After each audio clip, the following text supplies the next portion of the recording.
叶晨对贺远江的观念非常赞同，他不想做一个唯利是图的商人，也不想做一个违背商业逻辑的善人。他希望能和消费者一起实现双赢，生产出好的产品，同时确保自己生产的产品是市面上性价比最高的。如果基于这个初衷，那么长鹰汽车所有产品的利润率都要保证在一个相对较低的水平，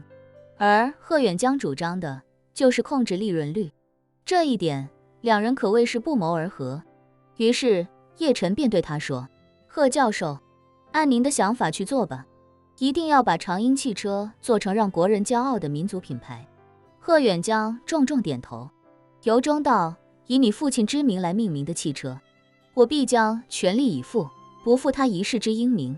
说罢，他对叶晨说，叶少爷，请你给咱们的新车型定一个型号名称吧，有商有 M 开头的、S 开头的、L 开头的以及 E 开头的，各自都有各自的一套逻辑，咱们也得有不同的型号，来区分不同的类型以及车型。叶晨微笑道，这个我也不专业，还是你们来吧。贺远江说，叶少爷，其实这个不分专不专业，就是个名称，随便起都没问题。很多友商就是一个字母加一个数字，也有些是2个字母加一个数字。叶晨想了想，道，既然是以我父亲的名字命名，那就用长鹰的首字母 C 来命名吧。我们要做轿车和 SUV， 将来很有可能还会做商务车和微型车，所以后面的数字不能只有1位，至少要有2位。说到这，他沉吟片刻，道，这样吧，轿车就用单数， SUV 就用双数，首款车是中大型车，那就命名为 C07， 将来如果出更大一级，就是 C09， 更小一级就是 C05， A 级车就是 C03， 微型车就是 C01。 至于越野车也是一样的道理，如果下一款车也是中大型 SUV， 那就叫 C06， 高一级是 C08， 低一级是 C04 和 C02。 如果我们还会推出商务车，可以命名为 C10。 贺远江点点头，好，简单明确，逻辑清晰，那就按您说的来，首款车就叫 C07。 说罢，他做了个请的姿势，微笑道，叶少爷，我给您介绍一下咱们首款车白车身的几项重点技术吧。叶晨问他，白车身是什么意思？贺远江说，可以理解为这辆车的骨骼，我们事先搭建起白车身这套骨骼框架，再基于骨骼来填充血肉。白车身的尺寸就像人体骨骼，决定了这个人的纵向尺寸。我们将来把车门装上，前后机盖以及防撞梁装上，就是这辆车的完成尺寸。而它采用的技术、材料以及坚固程度，决定了这辆车的防撞能力以及安全系数。底部的一体压铸电池舱，决定了它可以容纳多大的电池。一旦白车身定下来，主体框架就不会再做变动，只会在后期稍作微调。叶晨点点头，问他，这里面有什么突破性的技术吗？贺远江如实道，汽车行业要说什么突破性的技术，目前还没有。我们能做的其实就是用料一定要足够扎实，工艺一定要足够先进，这样造出来的车才能足够安全。所以我们的白车身目前主体框架都是铝合金一体化压铸，我们给高恒原来的产线做了升级，目前使用的压铸机是国内乃至国际最先进的 1.6 万吨压铸机。另外就是我们的车身焊接，全部采用了国际最先进的机械手，拼装工艺、喷涂工艺都是采用了国际上最好的方案来进行整合，硬件以及软件的适配团队也是国内最好的。所以未来等我们的车量产之后，它的完成度也会大大领先同价位产品。叶晨好奇地问，这么说来，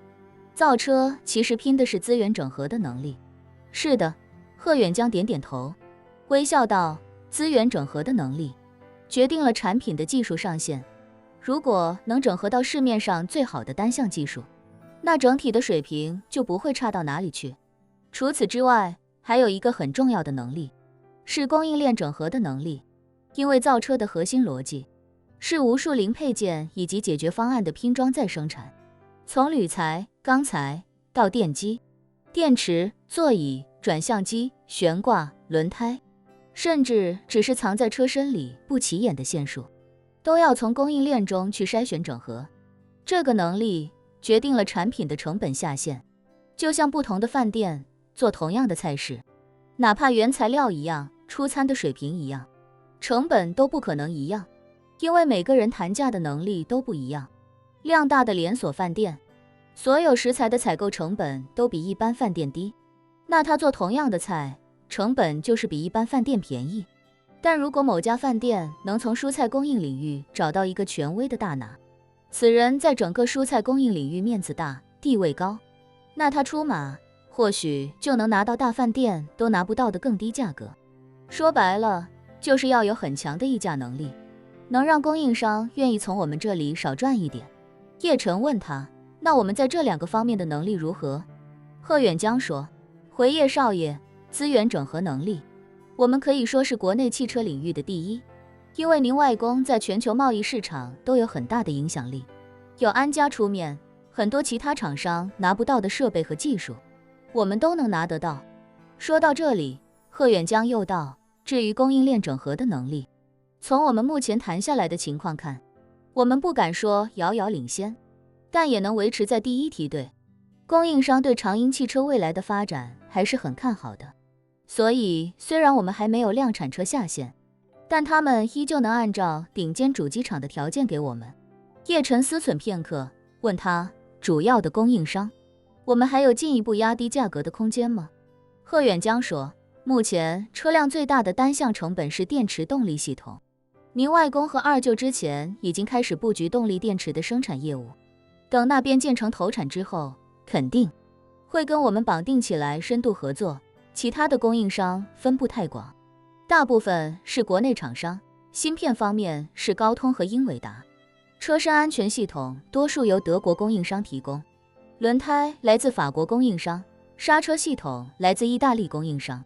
欧洲供应商整体议价空间不太高。叶晨微微一笑，议价空间高不高，